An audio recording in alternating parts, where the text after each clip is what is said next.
बहुत अच्छा मुझे मेरा अपना सब्जी लेके आया सब्जी खत्म होगी। फिर उसने जब 3-4 बार राउंड लग गया और कुछ पाया नहीं तो कल का शोर बताया साफ साफ साफ। तो वो आए कि वो पत्थर को पत्थर तले देख देखने लगे भाई पता पत्थर के तले साफ आ गया क्या। बोला तले तो कुछ नहीं है। बोला फिर ऊपर के है। तो ये अब कई देर से बोला जी गोलगप्पे गोलगप्पे गोलगप्पे क्या आए आए भी किसी को बताओ।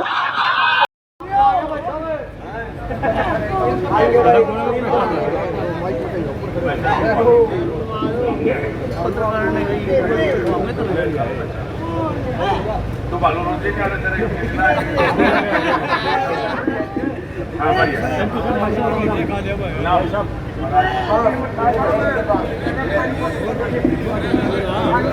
महाराज जी राम राम। महाराज जी राम राम।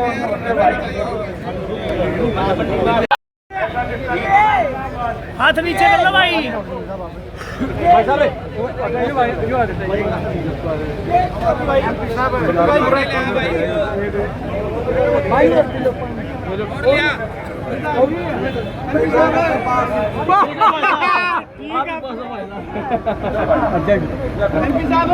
एक मिनट और खा लेंगे। एक मिनट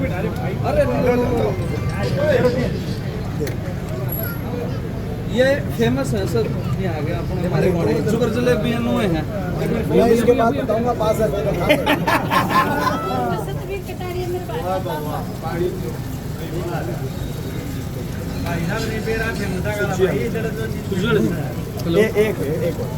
बेटा वही कर दो अभी आ रहे हैं।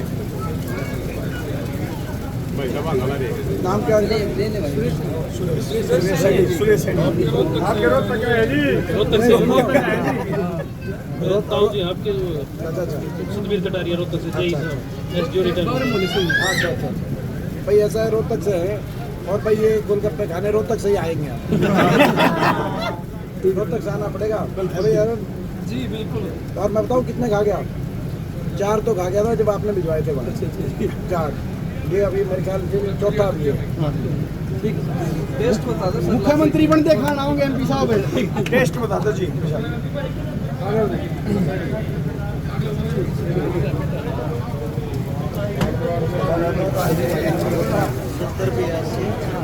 जारी है और हरियाणा में बड़े बहुमत के साथ कांग्रेस पार्टी की सरकार आ रही है। हरियाणा और सोनीपत जिला की बार मंत्री नहीं मुख्यमंत्री चुन लिया। आपने ये बयान सोनीपत में दिया। बिल्कुल सही बात है। ये तो स्वाभाविक बात है। ये तो मैं समझता हूँ कि ये जो पूरा क्षेत्र है पूरा इलाका है इस पूरा इलाका चौधरी भूपेंद्र सिंह हुड्डा जी का गृह क्षेत्र है। और जो है हमेशा सोनीपत में पूरा आशीर्वाद चौधरी भूपेंद्र सिंह हुड्डा जी को कांग्रेस पार्टी ने दिया है। और अब मैं समझता हूँ जो सरकार बनने जा रही है उसमें भी बड़ा योगदान सोनीपत के लोगों का रहेगा। आपकी जिस तरह से यात्रा निकली उसके बाद जो आपके कांग्रेस के लोग हैं वो ये कहने का काम करेंगे आपकी यात्रा के बाद बीजेपी एकदम से बौखला गई है, हिसाब देना नहीं चाहते और चुनाव जो है समय से सही बात है। आप बताओ जब से हमारी यात्रा शुरू हुई है और जब हमने सवाल पूछा है कि भाजपा हरियाणा मांगे हिसाब और हम तो 10 साल का हिसाब तो देना ही चाहिए किसी भी सत्ता पक्ष को। प्रजातंत्र का ये रीति और नियम है कि सत्ता पक्ष हिसाब दे और विपक्ष और जनता हिसाब मांगे। जब से हमने हिसाब मांगा है भाजपा में जो बौखलाहट दिखाई दे रही है बीजेपी तिलमिला सी गई है वो इस बात का प्रतीक है कि बीजेपी ने कुछ काम ही नहीं कराया। सोनीपत में काम बता दे बीजेपी कराया।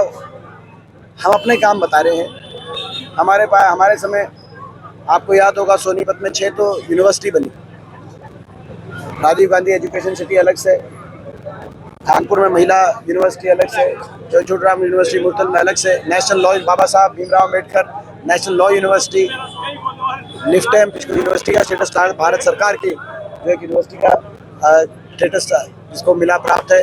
प्राइवेट यूनिवर्सिटीज अलग से हमने बहुत सी लेके आए क्योंकि सोनीपत को हम शिक्षा का एक हब के रूप में विकसित करने की जो हुड्डा साहब की सोच रही जिसमें जिंदल यूनिवर्सिटी थी, जिसमें अशोका यूनिवर्सिटी थी, ऐसे जो नामी university SRM university, IIIT Indian institute of information technology जो भारत में केवल 7 है वो एक सोनीपत के अंदर उस समय आ पाया। रेल की लाइन से गोहाना और सोनीपत जुड़ा, जींद गोहाना सोनीपत रेल की लाइन में दिल्ली से सीधा ये क्षेत्र जुड़ा, मेडिकल कॉलेज बना, हॉस्पिटल बना कानपुर के अंदर, सोनीपत के अंदर। ये जो शैक्षणिक संस्थाओं की मैंने केवल बात की अभी, ये आने वाले समय में कितनी पीढ़ियों तक जो है लाभान्वित करेंगे सोनीपत के और प्रदेश के लोगों का, आप अंदाजा लगा सकते हैं। बीजेपी ने क्या किया, एक काम बताए, तो ये हिसाब की बात होती है। हम आज भी अपना हिसाब दे रहे हैं और बीजेपी से हिसाब मांग रहे हैं कि कोई एक कॉलेज खोला हो, कोई एक स्कूल खोला हो।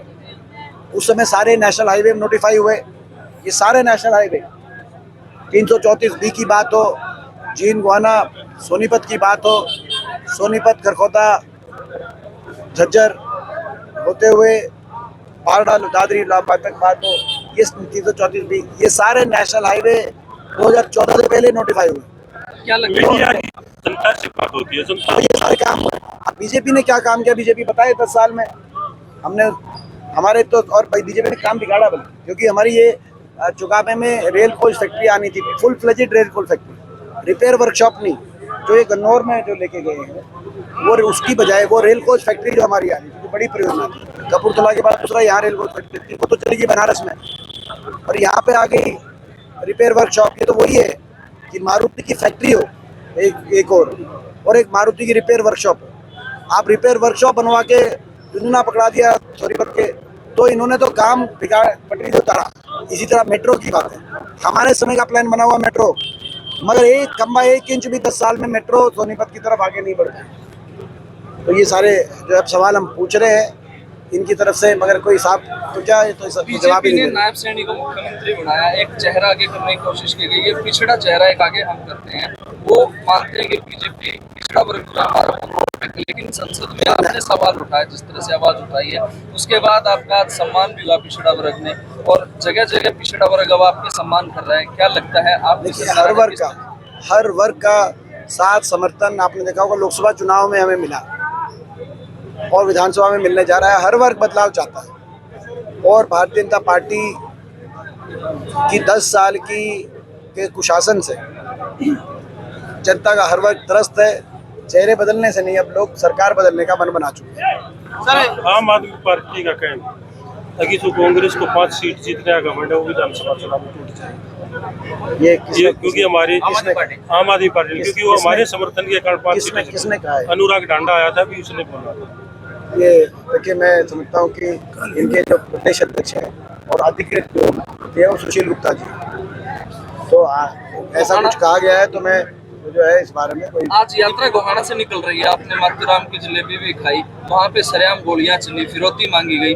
आपने मंच से कहा है गदा घुमा करके कि आपकी सरकार आने पे आप क्राइम खत्म कर देंगे, बल्कि जो ये आचार संहिता लगी इसी समय में बदमाश हरियाणा छोड़ दें। बिल्कुल छोड़ दें, बदमाश हरियाणा छोड़ दें या बदमाशी छोड़ दें। बदमाशों के बाद 2 ही विकल्प हम देना चाहते हैं। जैसे पिछली बार हुड्डा सरकार जब स्थापित हुई हरियाणा में, तो चौधरी भूपेंद्र सिंह हुड्डा जी के नेतृत्व में हरियाणा में अमन चैन शांति का राज कायम हुआ और हरियाणा से बदमाशों का सफाया करने का काम उस सरकार ने किया।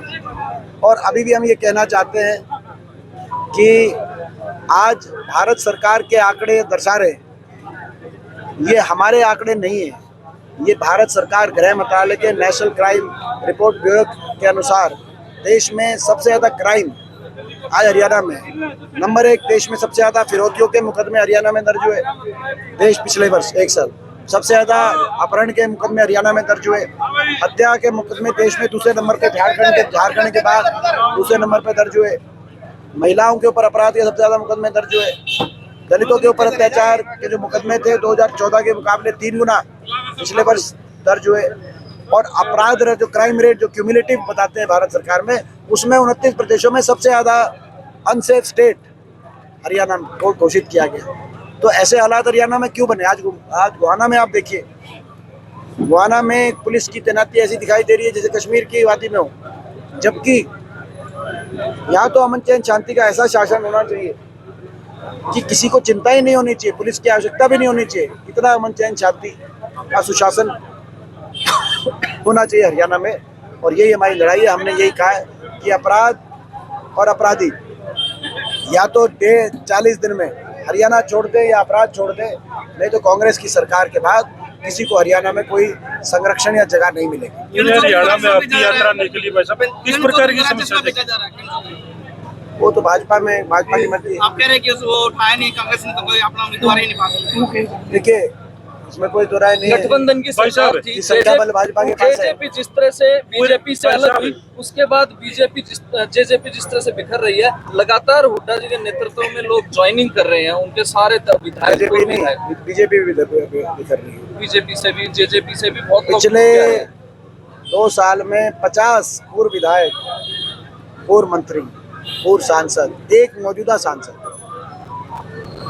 और 4 जो मौजूदा विधायक हैं, चाहे इंडिपेंडेंट थे चाहे जेजेपी में थे, वो कांग्रेस पार्टी को या तो समर्थन दिया है या शामिल हुए। तो ये एक बड़ी बात है हरियाणा जैसे प्रदेश में 50 की संख्या के इस तरह के, क्योंकि हमारा तो 90 का ही सदन है। ये संकेत इस बात का है कि हरियाणा में हवाओं का रुख किस ओर है। हवाओं का रुख कांग्रेस की ओर है, परिवर्तन की। विवादित बयान यार आया मैं अपने फेवरेट आदमी से पूछ लूंगा। पूछ लो। वो मैं मेरा आप यार साहब लेकर अकेले आज से तो पूछ लो, हाँ। सीधा है किसी। सरकार जो है 6 महीने नहीं चलने देगी कांग्रेस को। क्या मुख्यमंत्री ने कहा है कि सरकार अगर कांग्रेस की बन गई प्रदेश में तो जो दिल्ली की सरकार है वो 6 महीने नहीं चलने देगी कांग्रेस सरकार हरियाणा में। मान लिया। ये मैं समझता हूँ कि जो है जिन्होंने ये बात कही है, ये इनसे मलिक साहब से भाई साहब पूरे हरियाणा में अपनी यात्रा निकाली। तो मैं कह रहा हूँ प्रचंड बहुमत से सरकार बनेगी कांग्रेस की। 5 साल, ये बात सही है, वो कह रहे हैं 5 साल नहीं चलेगी, अगले कई साल, अगले कई टर्म तक। सुनो, अगले कई टर्म, ये एक टर्म के नहीं बनेगी कांग्रेस सरकार। लोग इतने दुखी हो गए बीजेपी से कि लोग अब कह रहे हैं कि जो सरकार बनेगी कांग्रेस की वो अगले 2-3 टर्म वो सरकार कम से कम चलेगी। तो ये लोगों की भावना हरियाणा की। रंजीत चकला नाराज नजर आ रहे हैं बीजेपी से क्योंकि सीट को लेकर ये तो भाजपा के कांग्रेस में आने की बात सुनने में आ रही है, कांग्रेस ज्वाइन कर रहे हैं। देखिए, ये तो भाजपा के अंदर की बातें हैं। भाजपा के सारे नेता अंदर से उनकी क्या भावनाएं हैं वो आपने लोकसभा चुनाव में भी देख लिया था। अगर यदि भीतरघात की, अगर FIR किसी के मुखाले पे कटी गई तो बीजेपी के मुखाले पे भीतरघात की FIR कटी गई। आपने देखा, रंजीत चौटाला जी से पूछो कि हिसार में किस किसने साथ दिया, मोहन बडोली जी से पूछो सोनीपत में कौन से बीजेपी के विधायक ने उनका साथ दिया नहीं दिया। आप अरविंद शर्मा जी से पूछो रोहतक में किसने साथ दिया नहीं दिया। आप पूछिए कलेक्टर साहब से वो क्यों किस गुटबाजी के शिकार साबित हुए। साहब मेहनत कर रहे थे, आज उनको जो है मैं समझता हूँ। तो आप उन सबसे पूछिए, गुटबाजी और भीतरघात की घटनाएं हो रही है तो भाजपा में हो रही है। बीजेपी डूबता के पास भी नहीं है। देखिए भाग रहे बीजेपी डूबता जहाज है, बीजेपी से भाग रहे। देखिए संख्या बल निश्चित तौर से बड़े डिफरेंस है। हमारे 28 हमारे पास विधायक है कांग्रेस के पास, 3 निर्दलीयों ने हमें समर्थन दिया है और 1 जेजेपी के विधायक हमारे को ज्वाइन हुए। और इस रूप से जो संख्या बल है इसमें कोई दो राय नहीं। प्रदेश में पास भी नहीं है सर संख्या बल, तो क्योंकि उनकी भी सरकार आपको पता अल्पमत में है, लेकिन जिन्होंने उनको समर्थन किया हुआ है, इंडिपेंडेंस ने समर्थन किया हुआ है, ये छुपी हुई बात नहीं है। अगर हम ये कहें कि इंडिपेंडेंस के पास उनका समर्थन नहीं है, लेकिन फिर भी कोई भी संभावना बनेगी तो कांग्रेस पार्टी उसके लिए तैयार है। खुलकर जनता बोल रही है।